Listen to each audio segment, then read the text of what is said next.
अतुल जी, आपका favourite topic, Savarkar वीर थे या नहीं थे?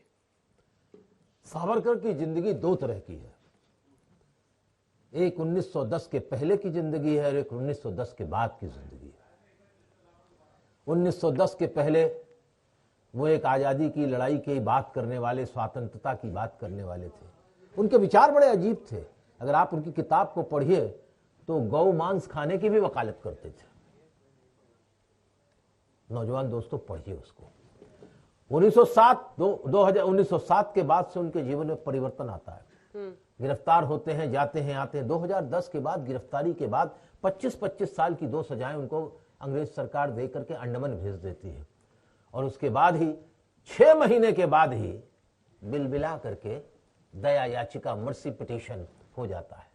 और इस देश के अंदर भगत सिंह, सुखदेव, राजगुरु, अशफाकुल्ला खान, ठाकुर रोशन सिंह, पंडित राम प्रसाद बिस्मिल, राजेंद्र लाहिड़ी, वो अनुशीलन के तमाम लोग, वो चाफेकर बंधुओं से लेकर, उन्होंने कभी तो माफीनामा नहीं लिखा ना। क्यों नहीं लिखा? स्वयं भगत सिंह की मां जेल पर गई थी ना। भगता, लिख दे, फांसी की सजा सारी जीवन में आजन कारावास में बदल देगी।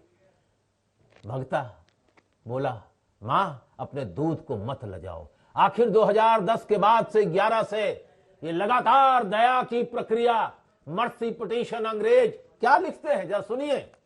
मैं और अपनी तरफ से नहीं कह रहा कुछ, अंग्रेज को लिखते। ये साफ है कि भारत सरकार, दूसरी मैं लिख रहा हूं, दूसरी चिट्ठी पढ़ता हूं, वो तो बात में पढ़ेंगे। अंत में हुजूर, ये तीसरी चिट्ठी है माफीनामे की।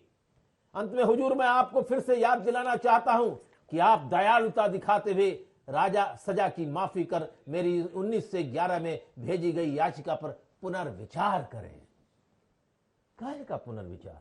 अगर मैं सत्ता से टकरा रहा हूं, बड़े साम्राज्य से टकरा रहा हूं, अगर और तमाम लोग 1857 की जिनकी बात हमारे मित्र ने कही, वो अगर जान दे सकते हैं, अगर अपने बच्चे को लेकर रानी लक्ष्मीबाई और बेगम हजरत महल तलवार लेकर निकल सकती हैं, अपने राज को खो सकती हैं, अपने साम्राज्य को खो सकती हैं, बड़ी सेना के आगे झुकती नहीं, तो आपको दया याचिका की क्या जरूरत है? माफी मांगना इस देश के अंग, और फिर और आगे भी मैं कहूंगा, फिर माफी ही नहीं मांगी, 65 रुपए महीने की पेंशन ली उन्होंने। जेल से बाहर आने के बाद रत्नागिरी में एक बड़े से मकान में अंग्रेजों ने उनको रखा और ये दावा लिख करके दिया। आज वो चिट्ठी, चले जाइए बंबई के पुलिस कमिश्नर के दफ्तर में जो उनका म्यूजियम है, उस म्यूजियम में सावरकर की चिट्ठी लिखी है दया की, वो देख लीजिएगा। मैं उनको वीर नहीं, उन्हें कायर सावरकर मानता हूं, वीर नहीं मानता। ठीक है माखनलाल जी, आपके पास आते हुए अब ये तीनों चीजों पर ये दाग कैसे हटेगा? ये जो दया याचिका, 65 रुपए का पेंशन और रत्नागिरी के घर में उनका उसके बाद पूरा जीवन कटना, इस पर क्या है सच? मैं आता हूं इस पर, लेकिन एक बात मैं याद दिला दूं। हाँ। 1965-64 में जून में जवाहरलाल नेहरू की डेथ होती है मई में। जून में तत्कालीन प्रधानमंत्री ने स्पेशल पेंशन सैंक्शन की सावरकर को। याद दिलाने की जरूरत है कि किसकी सरकार थी और कौन प्राइम मिनिस्टर था? कांग्रेस थी। कांग्रेस की सरकार ने। मैं जून 1964 की बात कर रहा हूं। 1970 में भारत सरकार ने सावरकर की याद में कमेमोरेटिव स्टैंप जारी किया। क्या याद दिलाने की जरूरत है कि उस समय कौन प्राइम मिनिस्टर था और किसकी सरकार थी? हमें कभी कभी अपनी तुच्छ राजनीति से उन लोगों को बाहर रहना चाहिए, उनको पीसफुली छोड़ देना चाहिए जिन्होंने देश की स्वतंत्रता के लिए योगदान दिया है।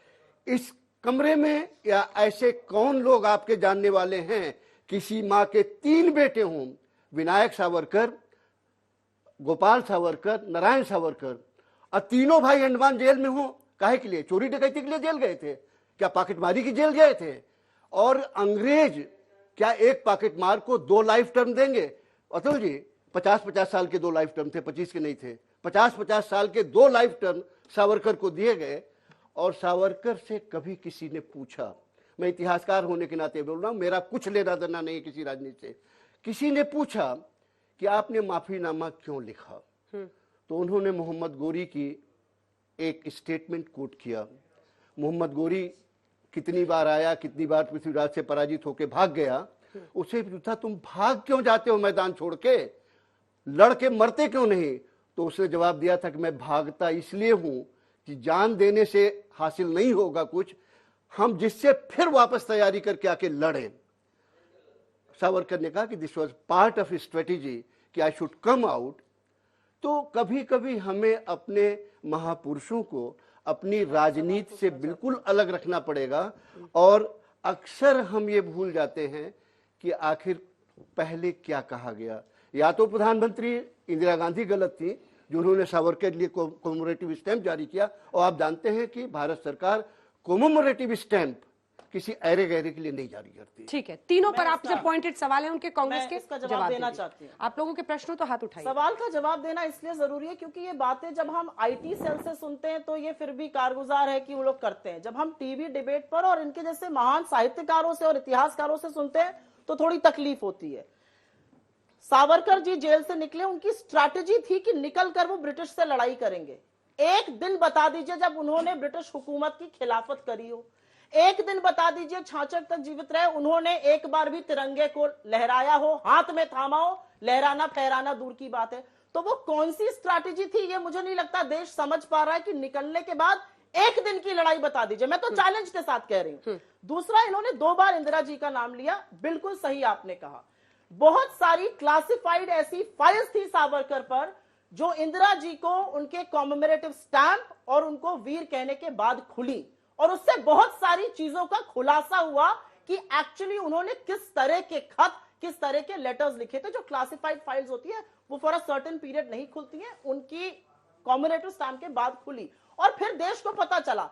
आज जो इतिहास बदलने की चीज करी जा रही है वो गलत है। लेकिन अंजना जी, अगर आप मुझे 10 सेकंड की इजाजत दीजिए तो मैं एक महिला होने के नाते, और यहाँ पे बहुत सारी लड़कियां यंग बैठी हैं, आप खुद एक महिला हैं, क्योंकि हम लाल किले की प्राचीर से दिए हुए भाषण की विवेचना कर रहे हैं और उस पर चर्चा है, मैं आपसे पूछना चाहती हूं और मैं इन लोगों से पूछना चाहती हूं, भाजपा से पूछना चाहती हूं।